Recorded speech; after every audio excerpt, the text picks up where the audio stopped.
देखिए, राकेश पासवान जी की जो हत्या हुई है, एक निर्मम हत्या, ये यहाँ की कानून व्यवस्था पे एक बहुत बड़ा सवालिया निशान खड़ा करती है। और 15 दिन हो गए हैं, अभी तक मुख्य अभियुक्त गिरफ्तार नहीं हुए। मैंने यहाँ जो सीनियर अधिकारी उनसे पूछा कि ऐसी क्या कारण रहा, तो उनका कहना यह है कि हमने टीम लगाई हुई है, लेकिन आरोपी जो है वो बिहार की सीमा से बाहर है। जहां तक मैं जानता हूं, अगर पुलिस अपनी पे आ जाए तो वो कहीं से भी पैदा कर दे। मेरा ये मानना भी है, मैंने देखा बहुत सारे मामलों, अगर आरोप जिसने घटना को अंजाम दिया अगर वो कोई दलित या पिछड़ी जाति का व्यक्ति होता तो शायद सरकार उनके परिवार वालों को, पुलिस के लोग जो उनके परिवार वालों को, उनके रिश्तेदारों को पकड़ के इतनी बड़ी संख्या में बिठा लेते कि वो अपने आप आ जाता। लेकिन पुलिस यहाँ थोड़ी सी लापरवाह हुई है, फेल हुई है, जिसके कारण से अपराधियों के हौसले बढ़े हुए हैं। इसलिए मैंने उनसे मांग की है कि परिवार को सुरक्षा सुनिश्चित करें, और जो नए नाम परिवार के लोगों ने कंसर्न किए कि इन लोगों ने धमकी दी थी अभी कुछ दिन पहले, और भैया ने शक भी जाहिर किया था, उनके बेटे ने बताया कि पिताजी ने कहा था कि अगर मुझे नुकसान हो जाता है 14 अप्रैल के आसपास, के जिम्मेदार ये होंगे। तो उनके नाम जो कुछ एक पूर्व विधायक कोई हैं, उनके नाम भी ऐड करने के लिए मैंने पुलिस से मांग रखी। उनके परिवार को एक सरकारी नौकरी मिले। जो मुख्यमंत्री चुनाव से पहले उन्होंने बहुत बार इस बात को कहा कि अगर किसी दलित की वो हत्या होगी तो हम उनको सरकारी नौकरी देंगे। जब हत्या हो ही गई है तो जो लाभ सरकार दे सकती है वो भी देने चाहिए। तो उनकी जो है पत्नी के लिए भी हमने, उनकी पत्नी अपने पैरों पे जीविका हो जाए, उनके बच्चे पल जाए, उनके लिए भी हमने मांग रखी है। सशस्त्र लाइसेंस की जो है हमने मांग रखी है कि वो उनको मिलना चाहिए। और उनकी सुरक्षा के लिए जो महत्वपूर्ण है, पुलिस ने लापरवाही की, जो सुरक्षा मिली थी उसको कम किया। मैंने उनको बताया कि अभी मुख्य अभियुक्त भी गिरफ्तार नहीं हुआ, मुख्य आरोपी जो है फरार है। ऐसे में आपने सुरक्षा कम कर दी तो कोई और घटना घट सकती है।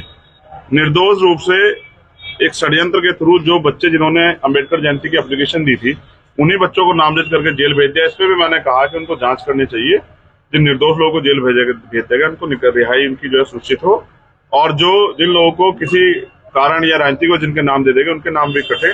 ऐसी भी मांग हमने उनसे रखी। लेकिन सबसे बड़ी बात यह है कि ये राकेश पासवान जी का मामला हो या उसी दिन मुन्ना पासवान की हत्या हुई है, तो दलितों की रीढ़ जो है, जो लोग दलितों में काम करने वाले लोग हैं, लड़ाई को लड़ रहे हैं, ऐसा लगता है एक षड्यंत्र के थ्रू उनकी रीढ़ को, काम करने वाले लोगों को चिन्हित करके जो है टारगेट किया जा रहा है।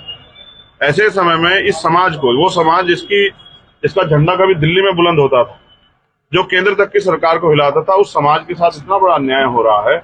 और जो उनके यहाँ पे नाम पे नेता बने बैठे हैं, एमपी एमएलए बने बैठे हैं, पार्टियां चला रहे हैं, उनकी इतनी हिम्मत भी नहीं कि इस परिवार के आंसू पहुंचते। तो आज इस समाज को यहाँ नेतृत्व की जरूरत है, और हमारे नेता अमरज्योति पासवान साहब, तमाम हमारे नेता जो हैं लगे हुए हैं जमीन पे कि इस लड़ाई को वो मजबूती से लड़ें। अम्बेडकर जयंती से पहले एक दलित का नेता का हत्या हो जाना, वो भी जुलूस निकालने को लेकर, इसको आपको कैसे देखते हैं? इसके लिए सरकार को सोचना चाहिए कि यहाँ दलित कितना सुरक्षित है।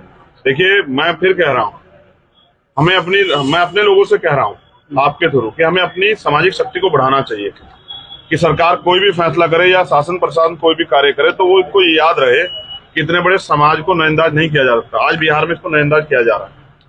इससे कई मामले देखने को सामने आए। मेरा यह मानना है कि सरकार को अपनी कानून व्यवस्था में सुधार करना चाहिए, और अगर हमारी मांगे जो हमने रखी वो नहीं पूरी होगी तो अंत हमें मजबूरी में, क्योंकि हम तब सड़कों पे आएंगे जब हम निराश हो जाएंगे कि सरकार हमारी मदद नहीं करती, तो हम मुख्यमंत्री जी का घेराव करेंगे पटना जाकर। अच्छा, बिहार में इन दोनों आनंद मोहन की जो लेकर चर्चा हो रही, क्या ये जो सरकार जो नियम बदली है इसको कैसे आप लोग देख रहे हैं? देखिए, मैं इससे बड़ा निराशा पूरे दलित समाज में गई, और मैंने भी अपने बात को ट्वीट के माध्यम से कहा कि मुख्यमंत्री जी को पुनर्विचार करना चाहिए, उसको रोकना चाहिए। देखिए, ये हमारी दलितों की यहाँ राजनीतिक हैसियत कम है। अगर उनकी सामाजिक शक्ति मजबूत होती, उनकी राजनीतिक हैसियत मजबूत होती, तो सरकार कोई भी फैसला लेती इस बात का ध्यान रखती कि ये समाज नाराज ना हो जाए। इसलिए मैं अपने लोगों से कह रहा हूं कि वो अपने राजनीतिक हैसियत को मजबूत करे कि सरकार, शासन प्रशासन कोई भी फैसला ले तो वो याद रखे कि समाज को इग्नोर नहीं किया जा सकता है। तो जो फैसला लिया मैं उसका विरोध करता हूं, मैं उसका बिल्कुल समर्थन करूंगा। हमने पीएल दाखिल की है, हमने ही दाखिल की है, बाकी लोग तो यहाँ के सभी नेता प्रयास कर रहे हैं कि को लेकर आप क्या जान रहे हैं? राजनीति नहीं, मैं जो आपको बता रहा हूँ वो सुन लीजिए। जानने का मेरे पास इतना समय नहीं मैं किसी को जानूं। मैं आपसे जो कह रहा हूँ उसको सुनिए कि राजनीति में लोग नफा नुकसान देखते हैं, हमारे लिए हमारा समाज प्रायोरिटी है। इसलिए हमने पीएल दाखिल की है कि ये हीनियस क्राइम के जो आरोपी है इनको रिहा ना किया जाए। इससे समाज में सरकार की गलत छवि जा रही है और इससे अपराधियों का साथ बढ़ेगा। एक डीएम की हत्या हुई है, किसी भेड़ बकरी की हत्या नहीं हुई, और उसके हत्यारोपी को जिसको सजा होगी उसको रिहा करना इस समाज को संदेश देना है कि इस समाज की जरूरत सरकार के लोगों को नहीं। तो समाज भी देख रहा है, सरकार को अपने फैसले पुनर्विचार करके उस फैसले को वापस लेना चाहिए। 2024-25 में है चुनाव यहाँ लगातार, तो ऐसे में कुछ रणनीति होगी क्या समाज में? अभी तो अपने लोगों की रक्षा कर लें, जैसे भेड़ बकरियों की तरह सरकार में हमारे लोग काटे जा रहे हैं, उनकी रक्षा सुरक्षा जरूरत है। आज समाज को सुरक्षा कवच की जरूरत है। मैंने समाज से कई बार कहा कि भीम आर्मी नामक सुरक्षा कवच को समाज एक्सेप्ट कर ले, उसकी छत्र छाया में रहे, तो ये अन्याय करने वाले लोग उनकी तरफ आंख नहीं उठा पाएंगे। कई जगह दूसरे नेताओं भरोसा करते हैं तो ये समस्या उठानी पड़ती है। ऐसा ही गलती राकेश पासवान जी ने भी की, जिसका परिणाम ये हुआ कि उन्होंने किसी दूसरे नेता भरोसा किया, वो नेता उनको छोड़कर निकल पड़े। अगर राकेश पासवान भीम आर्मी के मेंबर रह के मजबूत लड़े होते तो किसी की मां ने दूध नहीं पिला के उनकी हत्या कर देता। अरे चंद्रशेखर जी, एक सवाल होगा, सारे सवाल आज ही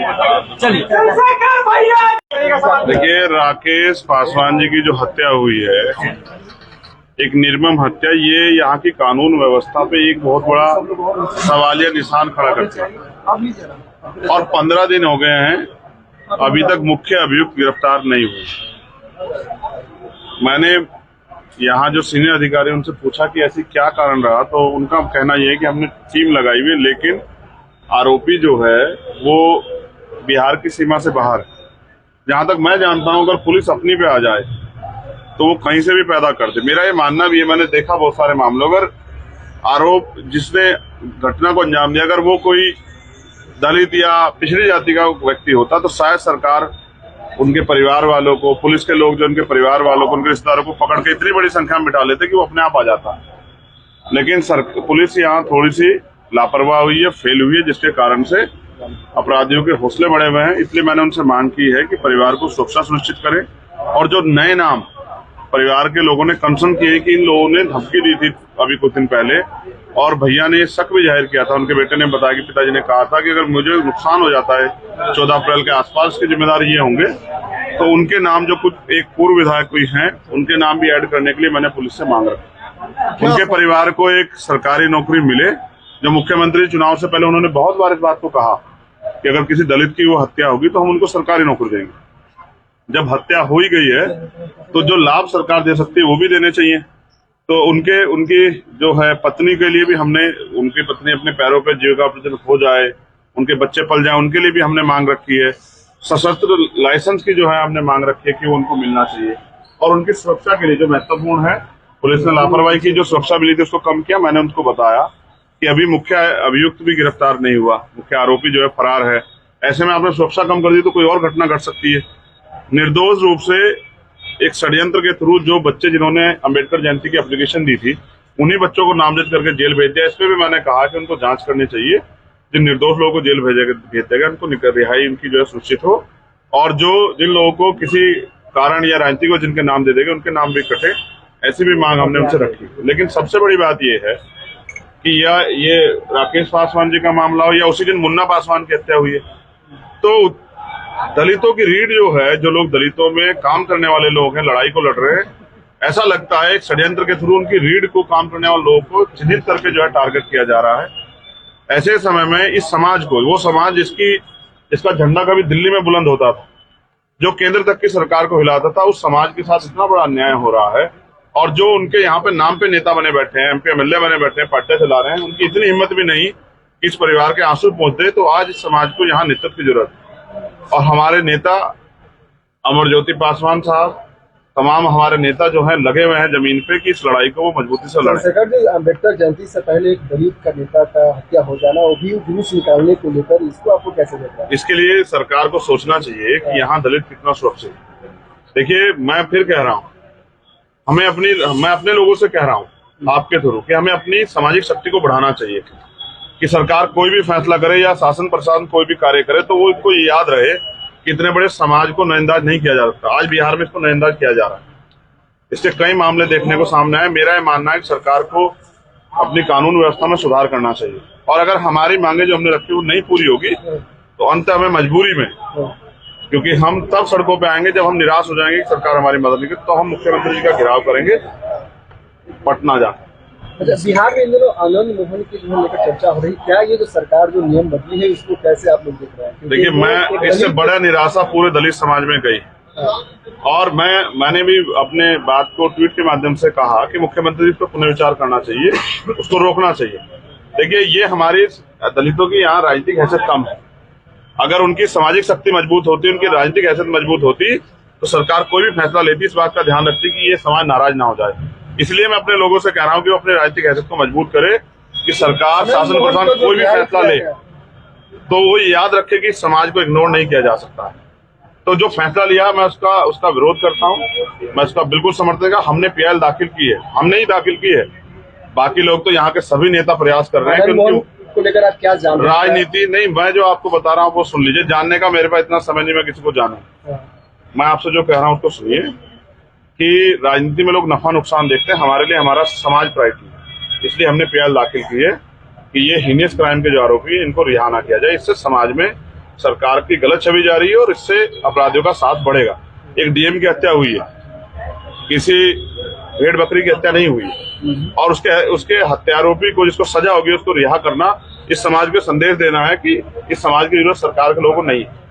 तो समाज भी देख रहा है, सरकार को अपने फैसले पुनर्विचार करके उस फैसले को वापस लेना चाहिए। 2024-25 में है चुनाव यहाँ लगातार, तो ऐसे में कुछ रणनीति होगी क्या समाज में? अभी तो अपने लोगों की रक्षा कर लें, जैसे भेड़ बकरियों की तरह सरकार में हमारे लोग काटे जा रहे हैं, उनकी रक्षा सुरक्षा जरूर है। आज समाज को सुरक्षा कवच की जरूरत है। मैंने समाज से कई बार कहा कि भीम आर्मी नामक सुरक्षा कवच को समाज एक्सेप्ट कर ले, उसकी छत्र छाया में रहे, तो ये अन्याय करने वाले लोग उनकी तरफ आंख नहीं उठा पाएंगे।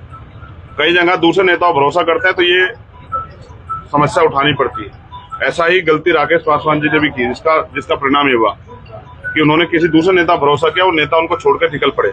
अगर राकेश पासवान भीम आर्मी के मेंबर रह के मजबूत से लड़े होते तो किसी की मां ने दूध नहीं पिला के उनकी हत्या कर देता। अरे चंद्रशेखर जी, एक सवाल होगा, सारे सवाल आज ही चलिए